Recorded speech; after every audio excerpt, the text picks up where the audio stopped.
thanks everyone for coming to this talk on trauma initiation and transformation. It's my perspective, and there could be somebody else sitting here who could give you an entirely different perspective. I think that's probably one of the things that we've all found out over the last few years, actually even within this group, that we all have very, very different views of what's happening and what's happened. So before I get into the main topic of my talk, I just got a little question for some of you. I don't know if any of you have seen this meme doing the rounds or something similar on Telegram. And I've just got a question. Could you put your hands up if you feel that you're a really, really different person from 2020? Yeah. So maybe even some of us, not me, but some people who are kind of born awake might feel that actually the last 4 years have really changed us all. And I don't know about you as well, I kind of also feel quite knackered. I mean, I maybe don't look quite as bad as that, but I feel sometimes I'm a bit on the way. So I'm going to talk for about half an hour, and really what I'm interested in is just to get a conversation going. It's just my perspective. I'm really interested in just hearing what you have to say on this. So I'm going to start with a really short recap of what trauma is, and are there other understandings or words that we could use to describe that. And then I'm going to talk about the differences and the similarities between trauma and initiation. You might have heard that word come up quite a lot in the past few years, and one of the things that I think has happened is that all of us have been through some sort of initiation process, whether we realise it or not. And then I'm going to ask about transformation and how can we create the conditions for that to happen. So one of the things about initiation and trauma actually is that they have the potential to be transformative. And so my question is, how can we create the conditions for these circumstances that we're all in to be growthful? And then hopefully, we'll definitely have some time for your perspective on this. So I'd be really interested to hear about that. So I'm going to try and talk for maybe about half an hour or something like that. So just to go back to my previous talk, just got a couple of definitions here about trauma. And I think one of the important things that I've realised is trauma is not just a single event. It's not just an entity. It's not just a thing. It's more like a process that happens inside of us. And there can be the same event that can affect different people very, very differently. So for some people, these past 4 years might not have been traumatic. For other people, they might have been deeply traumatic and in different ways. And I think even for those of us who maybe didn't go down the medical route, it could still have been very, very traumatic. And I'll go on to explain why I think that might be. So Gabor Mate says, trauma is not what happens to you. Trauma is what happens inside of you as a result of what happened to you. And Peter Levine, another trauma specialist, says traumatic symptoms are not caused by the event itself. They arise when residual energy from the experience is not discharged from the body. This energy remains trapped in the nervous system where it can wreak havoc on the body and mind. So basically what he means by that is it's an experience perhaps where we've not been able to fight back, we've not been able to respond, we've not been able to run away, we've been stuck in it, and we've not actually been able to discharge the response that we needed. So we all have survival responses to threat, and I covered these in my last talk a little bit. These are all completely natural, they're totally normal. There are kind of what I would see maybe 5 basic responses that we might experience when we sense a threat. And all of us might have one particular place that we go to. So for many of us, responding in a fight mode might be more of our default response. And this is kind of responding with anger. It's combative. Sometimes that's entirely appropriate. And for others of us, it might be more a flight response, which is when we're kind of running away from something. And again, it's entirely adaptive. There's absolutely nothing wrong with any of that. Another response can be freeze, when we're actually kind of often just standing stock still. I mean, for me, this is a very familiar response. It might be to some of you. I'm thinking about some of the things that perhaps happened in 2020 when I really noticed I went into a freeze response, where perhaps somebody might be talking about how everything that was going on was entirely right, and complaining about conspiracy theorists. And I could definitely feel myself, I could feel the words getting stuck in my throat. So I would say that's a sort of freeze response. Fawning, I mean, that's maybe not the best word, because it maybe sounds a bit judgmental, but I think for some of us, people pleasing and adapting, again, it's a survival response. It's a way to get ourselves out of danger, and some people might have developed that as children, so that might be their default way to go. And I think for those of us who do have that response, I think the past 4 years have probably been incredibly difficult, because actually we've had to find that part of ourselves that is rebellious, that is defiant. And that's been incredibly difficult for some of us who aren't used to maybe challenging or answering back, or those kind of things. And the highest protective response is what one way of describing it is shut down. So this can be when, it could be, for example, when the animal is caught in the jaws of the lion and almost goes into this kind of floppy, it's playing dead. It's like the experience is just so overwhelming that there's no other option but to just pretend that you're not there. And this can often be the experience of people who've been sexually abused as children. They'll go into a dissociative state, and that's shut down. There's no possibility of escaping, and you just have to disconnect. I mean, one of the things that I was wondering, and I'd be really interested to hear your kind of take on this, is that sometimes I've got very frustrated with the sense that people have almost forgotten what's gone on in the past 3 years. You're talking, and it's almost like it's been completely memory holed, and it's just like it didn't happen, or it's over. And I'm wondering if on some level this is a kind of dissociation, that actually people don't want to remember, they don't want to think about it, and that forgetting in a way is it's a protective mechanism for people. So while we might feel frustrated, I think that might be what's going on potentially with some people. So as I said, all of these responses, they're adaptive, they're completely natural, there's absolutely nothing wrong with any of them. However, suffering happens when we get pulled into a survival response and get stuck there. That's what Deb Dana says. And when she's talking about suffering, she's talking about post-traumatic stress. And I think suffering I think that's a better way of describing it. It's much more compassionate. And actually, we probably all have experienced this to some extent. So in a way, she's saying there's nothing wrong with any of those survival responses. The problem comes for us is when we get stuck in those places. So example, if you find yourself exploding at your partner, at your children, for very, very small things, that could be that you've actually got stuck in this fight response. If you find yourself overthinking and feeling really, really fidgety all the time, that could be that you're really stuck in a flight response.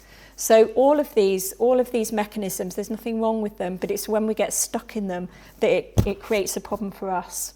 Yeah, so when do we get stuck in? How does it happen that we can get stuck in a trauma response? And I talked about this a bit in my last talk, but maybe just to go over it again, what can create the conditions for post-traumatic stress?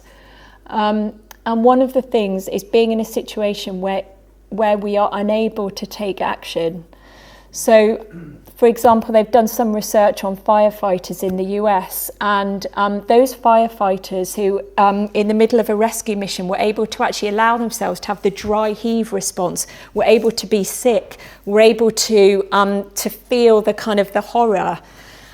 They were the ones who actually didn't develop post-traumatic stress. It's those who tried to suppress those responses who actually ended up being the ones who were kind of caught in more suffering. That's just one example.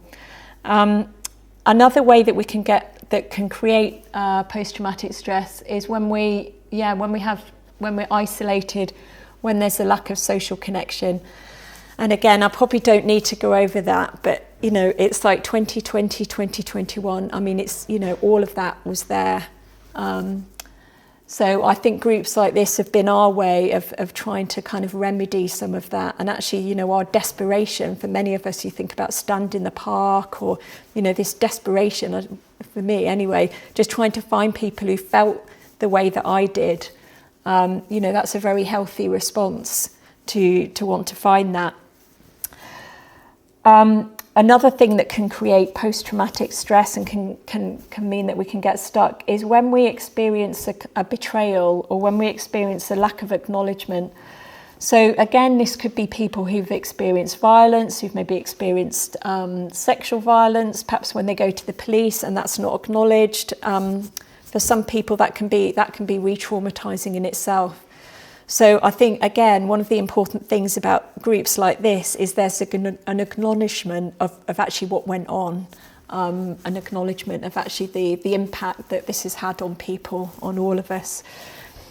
Also a kind of when there's a lack of structure or containment. So, there are different ways that you could look at this, but I think one of the things about 2020 and 2021 is our daily routines. For many of us, they were undermined. They were all thrown up in the air. I don't know about you, but I often forgot what day it was. I forgot appointments, and that's another thing that can create stress for people. It's like when that daily structure and that containment is not there. I'd also say about emotional containment. So perhaps this sense that when we've chosen to share something with somebody that's been very, very difficult for us, and then that respect is not held, and perhaps they end up gossiping about it, or they end up referring to it afterwards and in a way that's dismissive and not taking something seriously. So that's another example of lack of containment, we could say.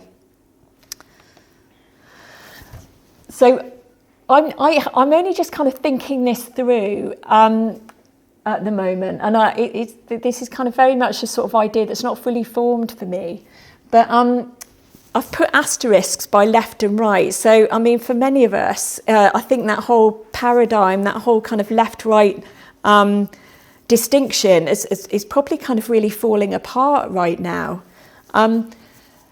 But I wonder if there's still something helpful about just kind of looking at some of the ways that the right and the left might view kind of psychological suffering.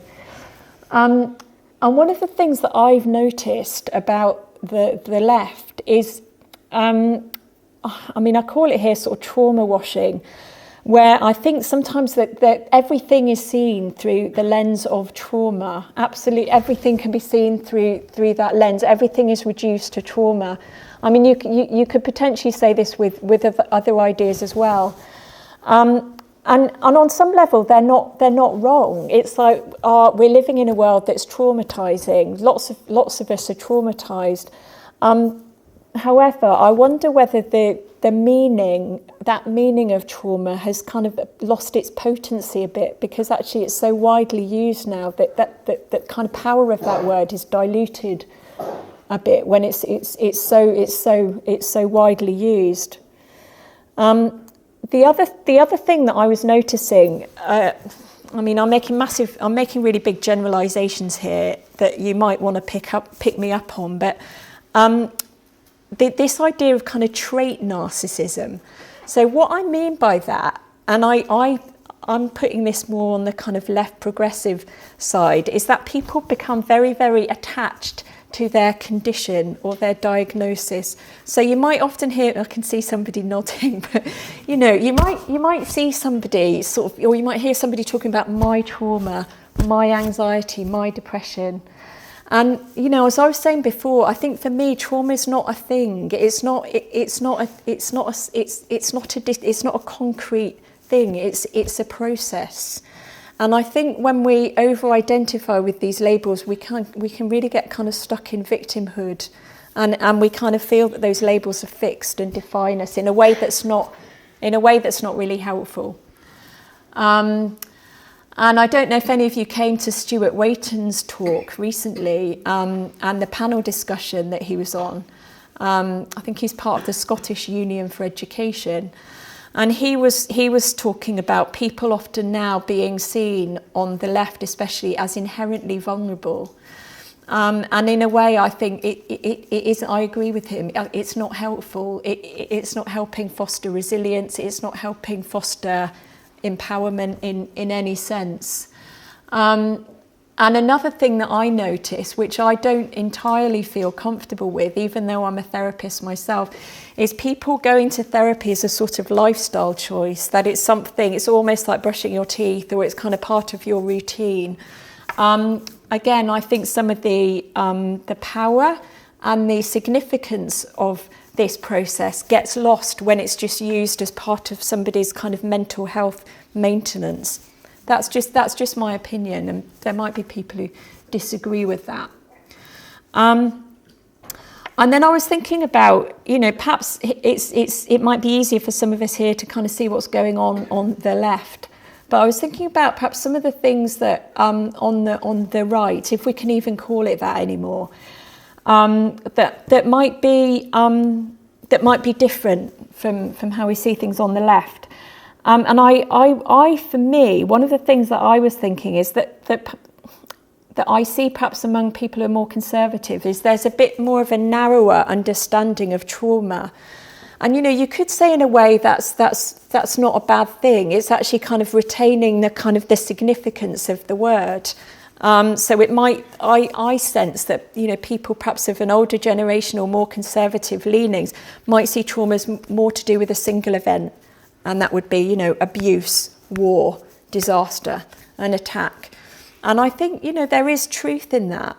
But if we think about people who've experienced really, really chronic neglect over a lifetime, that might not be very dramatic, but it has an equally devastating impact. And again, it's more about a process rather than kind of, these things can all be kind of traumatic. I was also wondering if there's a little bit more of it on the right, if there's a little bit more of a suspicion of introspection. I think there's validity to that. I think my profession, one of the things that I'm struggling with at the moment is the fact that it feels like it's been very captured by a political ideology.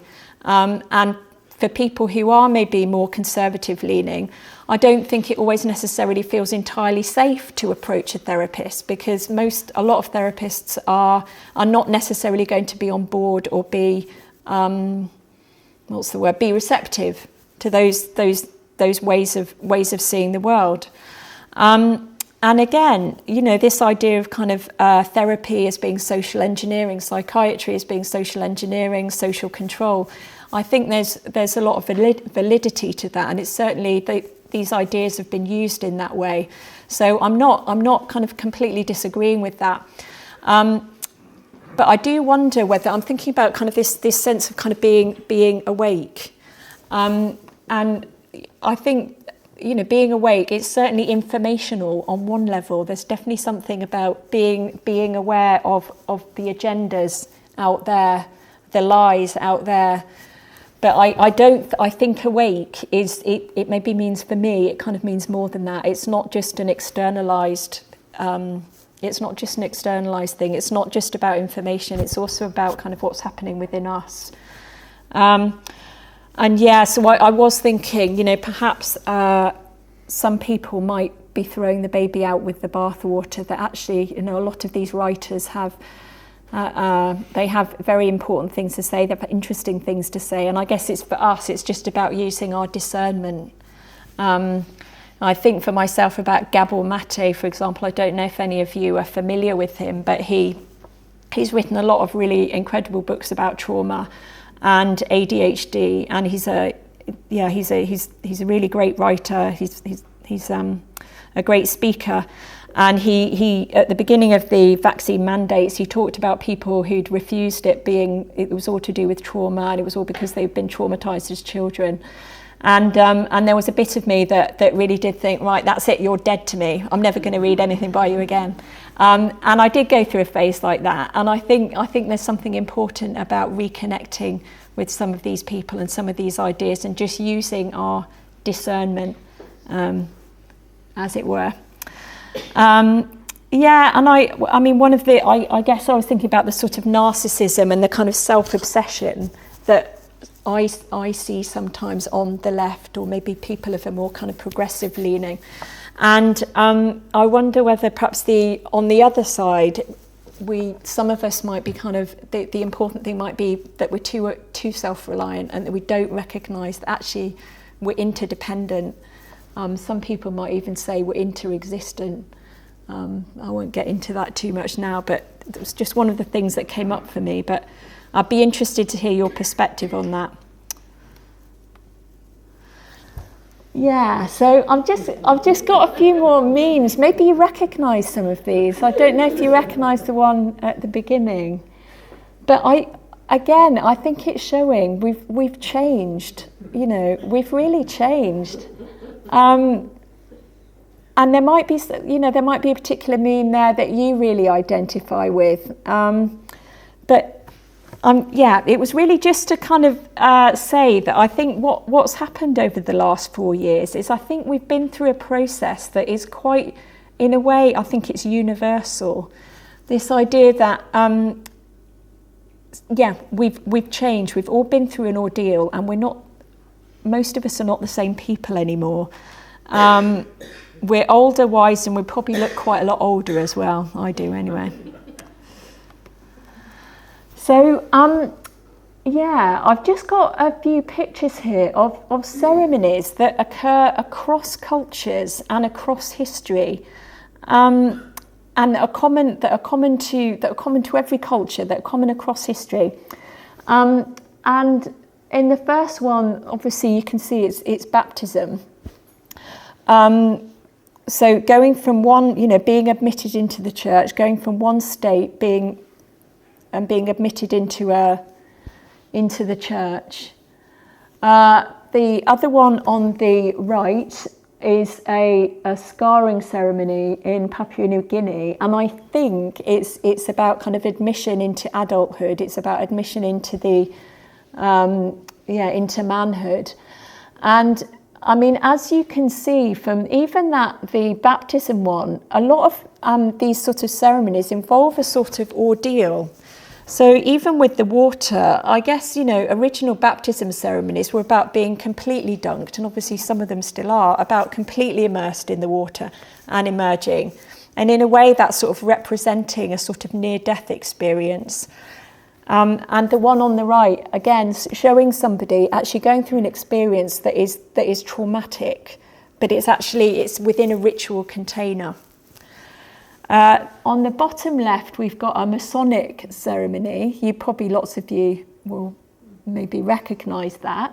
And again, so it's this idea of initiation into a wider group, admittance into a kind of wider society. I was thinking about, many initiations or these ceremonies, they're religious, but they don't necessarily have to be religious. And I think if we don't have them, we find ways to create them. So this one on the bottom right, it's university sort of hazing ritual. That one looks quite innocent. But again, I think if these things don't exist, I think we find a way to create them. You might also think about kind of gang initiation rituals where somebody maybe has to commit a particular crime in order to kind of be admitted into the gang. So I think we find ways to create these kind of rituals. I've just got a couple of definitions here of initiations. So the first one, a special ceremony or responsibility that signals the acceptance of someone into a group. I don't know if anything comes up for you with that, but perhaps you might, for me anyway, you might want to think about 2021, 2022, and some of the things that happened where medical interventions were rolled out that enabled people to be admitted into a group. I'll maybe say a bit more about that in a minute. But in an extended sense, initiation can also signify a transformation in which the initiate is reborn into a new role. And I think what's happened over the last few years, it's like there have been different initiations. Though there might be those of us who've gone a different route and those who've gone maybe down a more medical route. Actually, all of us have been initiated in a different sort of way.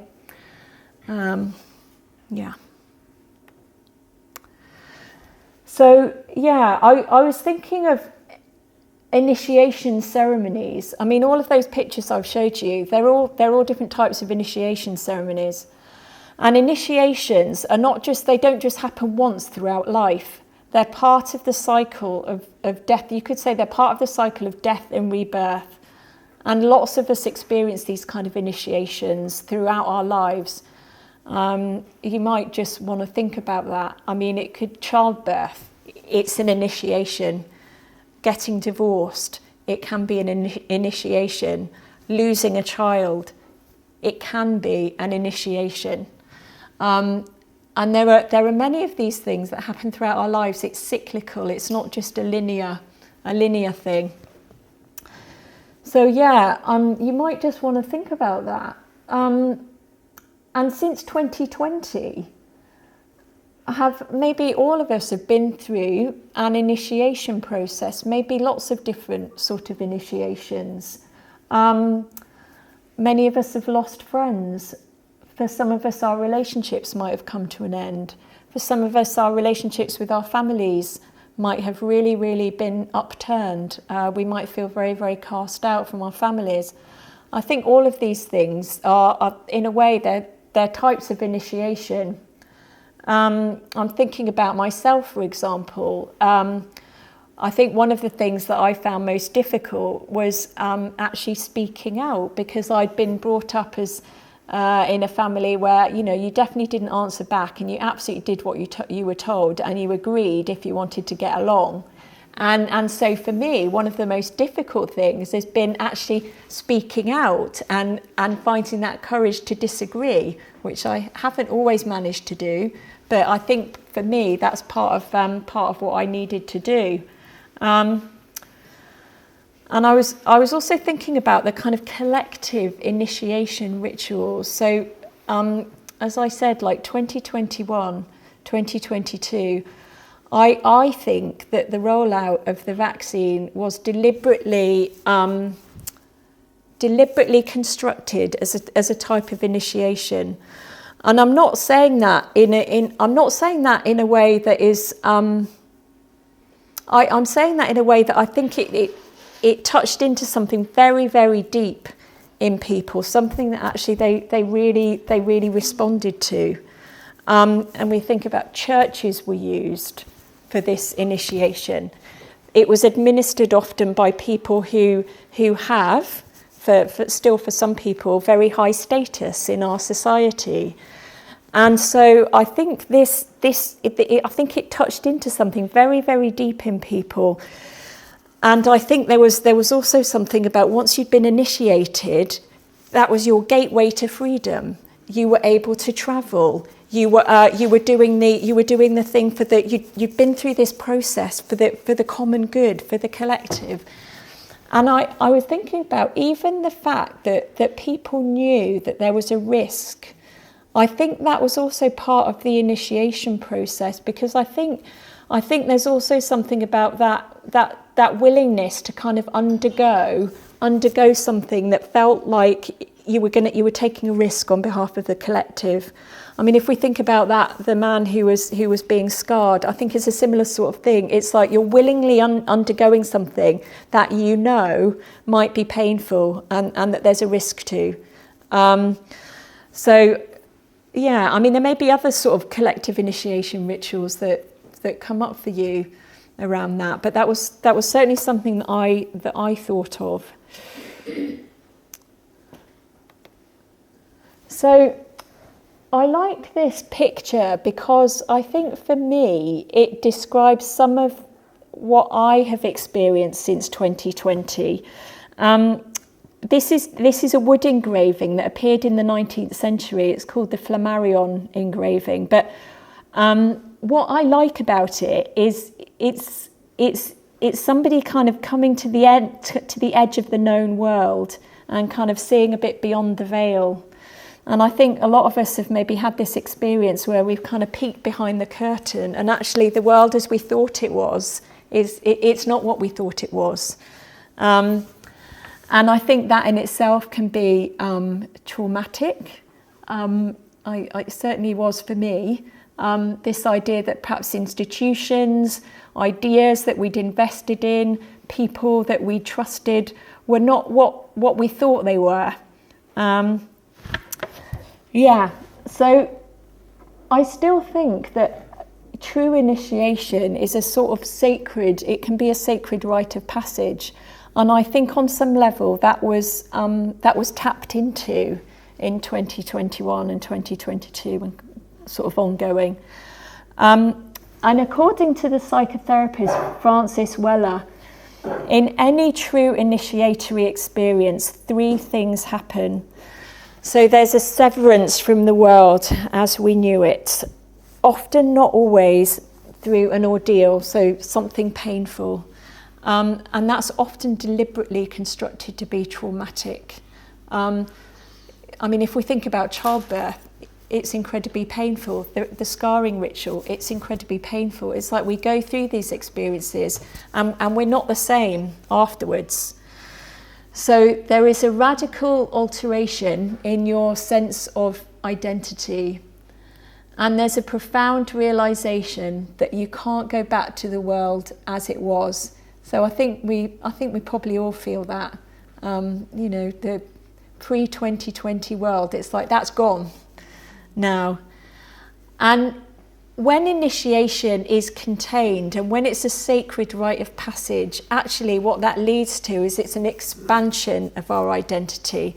So if we think about some of these tribal rituals, actually it's going through this experience of pain, but then being admitted into the larger family, the larger kind of sense of the world. And again, I think that was used in 2021 and 2022. We return to the world feeling a greater sense of autonomy, but also connection to our community and the sacred in a true initiation ritual. So I would say, and Francis Weller says, that trauma follows a really similar pattern to initiation. But what happens with trauma is there's been no containment. It's like there is no sacred container for that. And in a way, what therapy is trying to do is provide that container for people, for them to sort of work through some of what they've been through. So it's really, really similar. There's a severance from the world we once knew. There's a radical alteration in our sense of identity. But unlike initiation, with trauma, we remain withdrawn and isolated, and there's a contraction of identity. And it's quite often that I will hear clients say, especially those who've been really traumatised as children, they'll often say they feel like the black sheep, they feel weird, they feel odd, they feel different from other people. And I think probably lots of us here have had that experience over the last 4 years or so.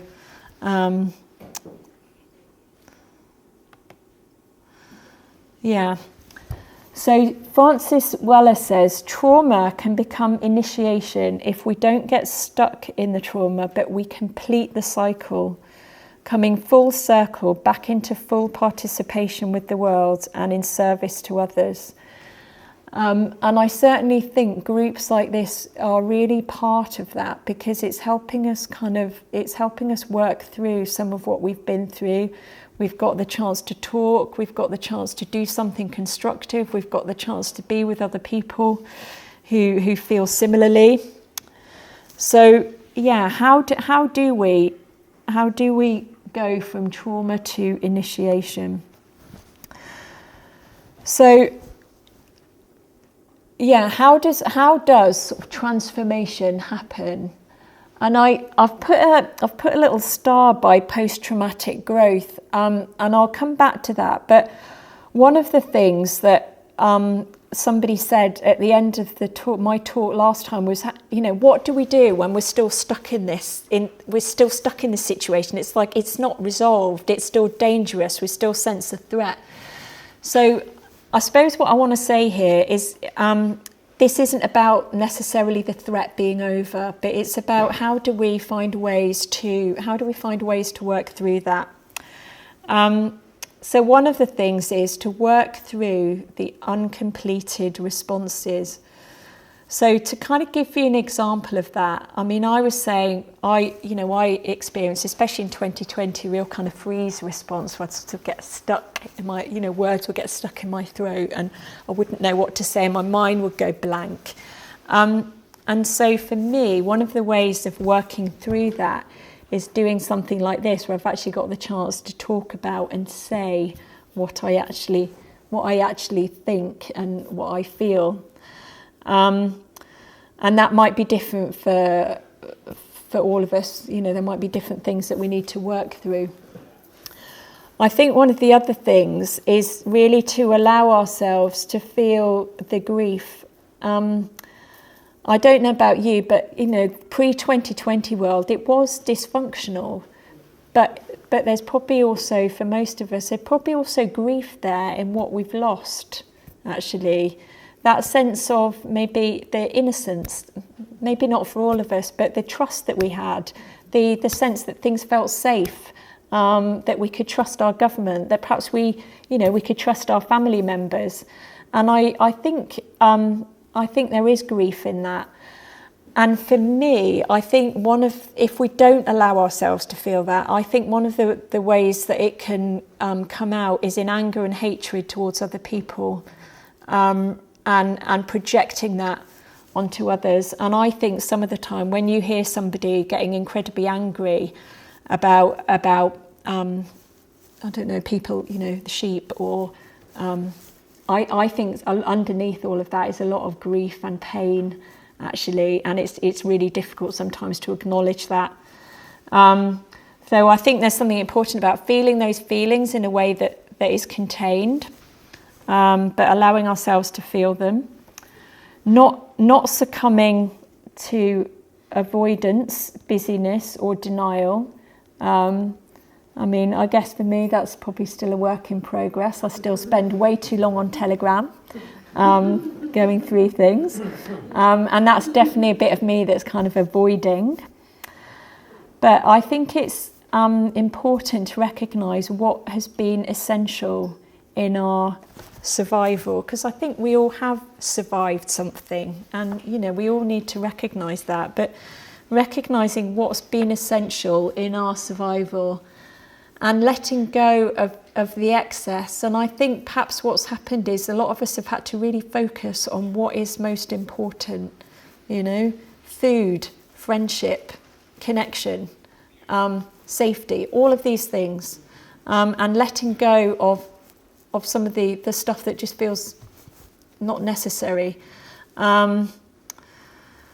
It's taking empowered action. I think that comes back a little bit to working through the uncompleted responses. But this is about, again, groups like this, is taking action. All these incredible grassroots movements, so really about that sort of empowered action. So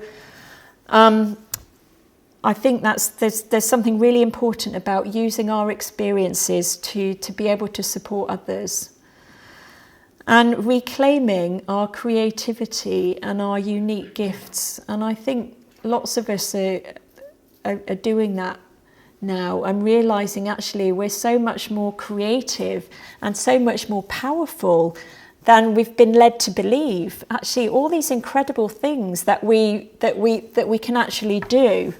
And that we have the potential for, that we're just beginning to discover.